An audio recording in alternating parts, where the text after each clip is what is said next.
warahmatullahi wabarakatuh. Perkenalkan semuanya, nama saya Helda Ayu Alifi Agustin. Di sini izinkan saya untuk menyampaikan hasil resum ospek day 1. Dan yang pertama adalah pemateri toxic relationship. Toxic relationship sendiri adalah hubungan yang tak sehat antara pasangan sehingga membuat para individu menjadi tidak nyaman, sering merasa direndahkan dan juga mengalami ketidakadilan. Selalu menjadi sasaran amarah yang berakhir pada kekerasan verbal. Jenis-jenis kasus yang ditangani UPABK ini adalah trauma pengasuhan, diantaranya trauma pengasuhan, trauma masa lalu, dan juga trauma pasangan. Berdasarkan survei dari 227 mahasiswa perpacaran, 198 mengalami kekerasan, yakni kekerasan melalui fisik, psikolog, seks, dan juga ekonomi maupun finansial.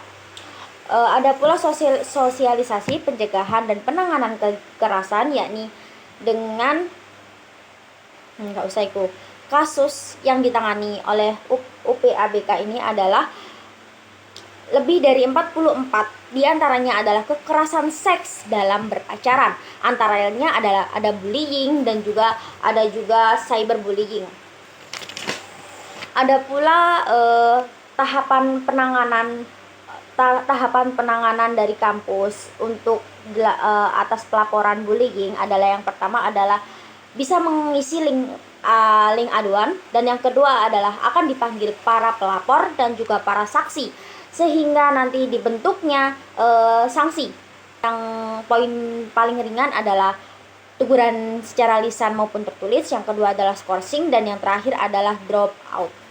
Kalian tidak mengenali ataupun masih bingung, aku masih di fase toxic relationship atau tidak ya? Pertama adalah apakah kamu merasa lebih kecil jika disandingkan dengan dia, dan yang kedua adalah apakah kamu merasa takut mengatakan hal jujur kepada dirinya, dan yang terakhir adalah kamu merasa kehilangan arah bila ada dirinya dan merasa sangat jauh jadi jati diri kalian. Adapun cara pencegahan dari toxic relationship adalah yang pertama, pendidikan relasi setara, dan yang kedua adalah intervensi emosional dan kognitif, dan yang terakhir adalah pemberdayaan struktural. Materi yang kedua yakni 5 gold ways to campaign. Yang pertama adalah temukan why kamu sejak awal hidup itu bagaimana.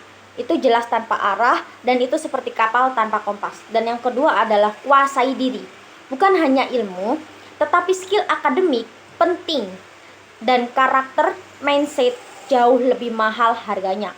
Dan yang ketiga adalah bangun jaringan sejak dini. Sukses tidak hanya ditentukan oleh apa yang kamu tahu, tapi juga siapa yang kamu kenal dan siapa yang mengenalmu. Yang keempat adalah berani mencoba. Gagal itu bonus. Mulai dari belajar, ikuti lomba, magang, volunteer kegiatan menantang, dan yang terakhir adalah doa restu orang tua. Pondasi spiritual yang luar biasa konsisten. Jadi modal utama berjuang di pertengahan yang tidak pasti. Adapun pemateri yang terakhir yakni dengan judul meniti tangga kesuksesan. Tangga kesuksesan. Para orang sukses ataupun para tokoh-tokoh yang sukses, mereka apa yang mereka punya, apa yang mereka hadapi sehingga bisa menjadi sukses seperti ini. Mereka ternyata memiliki sifat, memiliki ide, memiliki mimpi, dan juga yang ketiga adalah berani merealisasikan. Adapun cara mempertahankan mimpi adalah 1. Punya alasan sendiri, 2. Terpengaruh oleh lingkungan, yang ketiga adalah iman ataupun yakin kepada Tuhan. Itu saja yang saya rangkum hari ini di ospek hari pertama. Terima kasih sudah menonton sampai akhir. Wassalamualaikum warahmatullahi wabarakatuh.